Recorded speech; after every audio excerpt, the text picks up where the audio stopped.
کہ یہ مارتھا تھی جو خداوند یسوع مسیح کا استقبال کرتی ہے اور اندر لے کے آتی ہے، لیکن جب مریم خداوند یسوع مسیح کو دیکھتی ہے تو پھر اپنے رویے کے مطابق وہ جا کر خداوند یسوع مسیح کے قدموں میں بیٹھ جاتی ہے اور خداوند سے بات کرتی ہے اور خداوند سے کہتی ہے کہ اگر تو یہاں ہوتا تو میرا بھائی نہ مرتا۔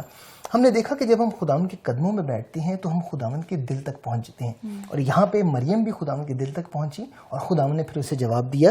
تو خداوند کے قدموں میں ایک اور اچھی بات یہ ہے کہ جب ہم بیٹھنا شروع کرتے ہیں تو خداوند کی مرضی کو بہتر طور پر سمجھنے کی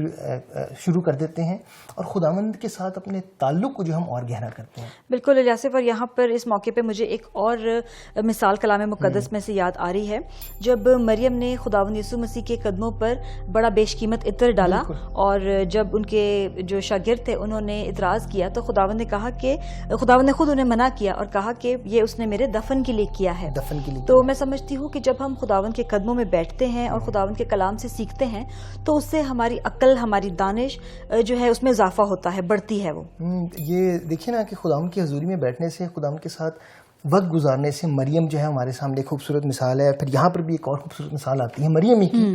کہ وہ نہ صرف خداوند کے دل تک پہنچتی ہے بلکہ آگے خداوند سے دانائی بھی حاصل کرتی ہے، خداوند سے عقل بھی حاصل کرتی ہے، خداوند سے دانش بھی حاصل کرتی ہے۔ اور ہم جب خداوند کی حضوری میں لگاتار بیٹھنا شروع کرتے ہیں، خداوند کے ساتھ وقت گزارنا شروع کرتے ہیں، تو ہم خداوند کی تعریف کرنا بھی سیکھتے ہیں ہر بات میں، اور پھر خداوند کی مرضی کو ہم اپنی زندگی میں بہتر طور پر سمجھنے لگتے ہیں۔ تو الیاسف، خداوند کی حضوری میں ٹھہرنے سے ہماری زندگی میں اور کیا اثرات ہوتے ہیں؟ دیکھیں، جب ہم خداوند کی حضوری میں بیٹھنا شروع کرتے ہیں، خداوند کے ساتھ وقت گزارنا شروع کرتے ہیں، تو جیسے زبور اگر ہم 73 پڑھیں 73، تو اس میں ہمیں پتہ چلتا ہے کہ آصف کی زندگی سے جو اس کا مصنف ہے ہم سیکھتے ہیں۔ اگر ہم اس زبور کو پڑھیں، اتنا وقت تو نہیں ہوگا کہ ہم اس پورے زبور کو جو ہے وہ پڑھ سکیں کیونکہ یہ کافی لمبا زبور ہے، لیکن اگر ہم اس کو زبور کو دیکھیں تو یہ 2 حصوں میں تقسیم کیا گیا ہے۔ پہلے حصے میں مصنف آصف جو ہیں وہ امیروں کو اور اقبال مندوں کو کے متعلق جو ہے وہ شکایت کرتے ہیں اور وہ دیکھتے ہیں کہ کس طرح وہ دوسروں کو ستاتے تھے، لیکن ہم دیکھتے ہیں کہ اس زبور کے دوسرے حصے میں مصنف آصف جو ہیں ان کا رویہ تبدیل ہو گیا ہے۔ وہ اب دنیا کو فرق نظریے سے دیکھتے ہیں، اور وہ یہ دیکھتے ہیں کہ دوسرے حصے میں کہ جو امیر ہے وہ امیر ہوتا چلا جا رہا ہے اور جو غریب ہے وہ غریب ہوتا چلا جا رہا ہے، لیکن ان کا پورا نظریہ 17ویں آیت میں آ کر تبدیل ہو جاتا ہے۔ 17ویں آیت کیا کہتی ہے کہ جب تک میں نے مسیح کے مقدس میں جا کر ان کے انجام کو نہ سوچا۔ مسیح کے مقدس میں جب وہ پہنچا تو زندگیوں میں، اس کی سوچ میں اور اس کے نظریے میں تبدیلی آ گئی۔ اور واقعی میں الیاسف بڑی ہی خوبصورت حوالہ ہے، اور ہم دیکھتے ہیں کہ آصف جب خداوند کی حضوری میں آ گئے تو انہیں ایک نیا نظریہ ملا، ایک روحانی نظریہ، اور میں سمجھتی ہوں کہ اسی نظریے نے انہیں خداوند کے حضور میں جھکا دیا۔ بالکل، ہم دیکھتے ہیں کہ ان کی سوچ جو ہے وہ بدل گئی، ان کا نظریہ جو ہے وہ بدل گیا۔ اب وہ دنیا کو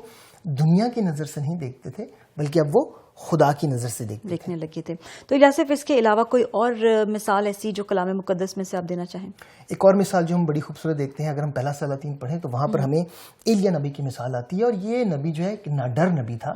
اور یہ اس بادشاہ کے سامنے کھڑا ہوا جس بادشاہ نے اپنی زندگی میں یہ قسم کھائی تھی کہ وہ سارے نبیوں کو قتل کروا ڈالے گا، اور یہ جرت کر کے اس کے سامنے کھڑا ہوتا ہے۔ اور کاشفہ یہ اسی لیے ہوا کہ یہ نبی بھی خدا کے قدموں میں وقت گزارتا ہے، خدا ان کے ساتھ وقت گزارتا ہے۔ اور ہمارے لیے ایک اور بڑی اپلیکیشن زندگی کے لیے یہ ہے کہ جب ہم خداوند کے ساتھ اپنا وقت گزارنا شروع کرتے ہیں، خداوند کی حضوری میں بیٹھنا شروع کرتے ہیں، تو خداوند ہمیں بولڈنس آف اسپرٹ دیتا ہے، جس کو کہتے ہیں دلیری کی روح خداوند ہمیں بخش دیتا ہے۔ زندگی میں چاہے بڑی سے بڑی تکلیف ہو، زندگی میں چاہے بڑی سے بڑی پریشانی ہو،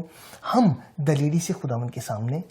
اس تکلیف کے سامنے یا اس مشکل کے سامنے کھڑے رہ سکتے ہیں۔ بالکل، واقعی میں الیاسف ہم دیکھتے ہیں کہ یہ کتنا ضروری ہے کہ ہمیں اپنی زندگی میں، ہم بہت سے مصروفیات میں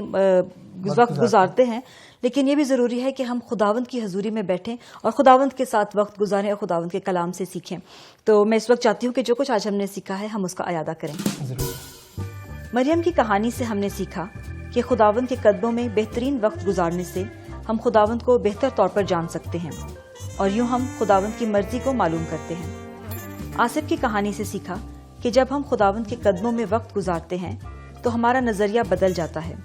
تو ہم دنیا کو خدا کے نظریے کے مطابق دیکھنے لگتے ہیں۔ ایلیا کی کہانی سے ہم نے سیکھا کہ خداوند کے قدموں میں وقت گزارنے سے ہماری دعائیں با اثر ہو جاتی ہیں، کیونکہ ہم خداوند کی مرضی کے مطابق مانگنے لگتے ہیں۔ الیاس بھائی بچوں کو لانا تو بھول ہی گئے, بچوں کو تو لے آئیں. او ہاں بچوں کو لانا ہے, لیکن اب میں نہیں جا سکتا, میرے پاس کافی کام ہے. مہربانی کر کے آپ لے آئیں جا کے پلیز. Okay thank you.